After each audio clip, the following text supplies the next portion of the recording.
लेकिन एक એક सेकंड સવાલ પૂછો, બોલો ને તારો ફેવરિટ કલર કયો છે? હું આવા છોકરા જેવા સવાલ પૂછ્યા કરતા હશો?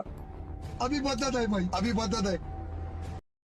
ચાલ કાંઈ વાંધો નહીં, બીજો तो रुको जरा, सबर करो। નીરજ ચોપરાએ ઓલિમ્પિકમાં કેટલા મીટર ભાલો ફેંક્યો હતો? પિંક મારો ફેવરિટ કલર છે.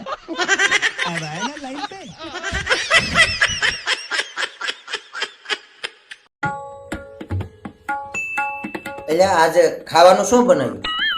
કાઈ નહીં, એ તો તે કાલે બનાવ્યું. એ ઈ થોડુંક જાજુ બનાવ્યું તું એટલે 2-3 દી હાલે.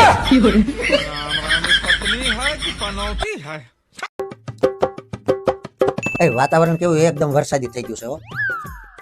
હા હો, વાતાવરણ તો વરસાદ આવે એવું થઈ ગયું છે હો. આ વરસાદી વાતાવરણમાં ભજીયા બની ગયા હોય ને જામો પડી જાય હો. હા હો, ભજીયા બની જાય તો મજા આવે. આમ જો ડુંગળી પડી છે, ડુંગળીના બનાવી દઉં અને હારી હારી બટેટા પડ્યા છે તો થોડાક બટેટા નહીં બનાવી નાખ. તો જામો પડી જાય હો. આખા મરચાના થોડાક બનાવે. આમ જો થોડીક મેથી હોતાને પડી છે, મેથીના ગોટા બનાવી નાખું. અને હારી હારી છે ને થોડીક બ્રેડ પડી છે તો મને એમ થાય છે કે વાતાવરણ એવું સરસ છે ને તો થોડાક બ્રેડના પકોડા બનાવી નાખું. હા હા હા, વિચારીને આમાં મોઢામાં રસ આવી જાય છે. અને સાથે ચટણી પણ થોડીક બનાવવાની હો. ને ચટણી તો બનાવવાની જોઈ ને, ચટણી તમારી ફેવરિટ છે અને ચટણી વગર થોડી મજા આવે. હાલો ફટાફટ બનાવી નાખો. એ સાચે મોઢામાં પાણી આવી ગયું. તું મજાક તો નથી કરતી ને? મજાક કરવાની શરૂઆત કોઈને કરી?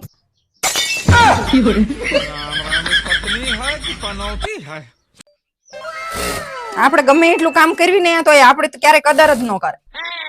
કાં વળી શું થયું? તમારે છે ને કઈ બોલવું જ નહીં. એ તમારી બાયુની લપમાં અમારે બોલીને શું છે?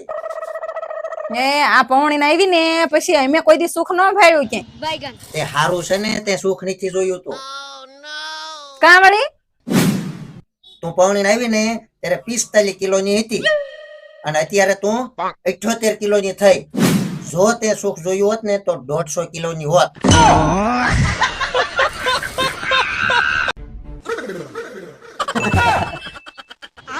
લે કેમ વળે એટલા બધા દાંત આવે? અરે ફાલતુ ના હાવ સવાલ છે.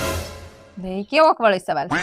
અરે ઘુઘાની મૂર્તિ છે ને, એ ચાલતા ચાલતા સવારમાં પપ્પુ નાખી રહી ગઈ અને ત્યાં જઈને 5 ઈંડા આપી દીધા. क्या बात कर रहे हैं बाबा? ઘુઘો સવારનો પપ્પુ હારે બાજે છે કે ઈંડા મારા છે અને પપ્પુ કે છે કે ઈંડા મારા છે. હવે કોના ઈંડા કેવા આપણે? પપ્પુ ના જોઈ ને, મુરગી પપ્પુ ને ઘરે જઈને ઈંડા આપ્યા છે, ઈંડા પપ્પુ ના કહેવાય. તો પણ હાવ મગજ વગેરે.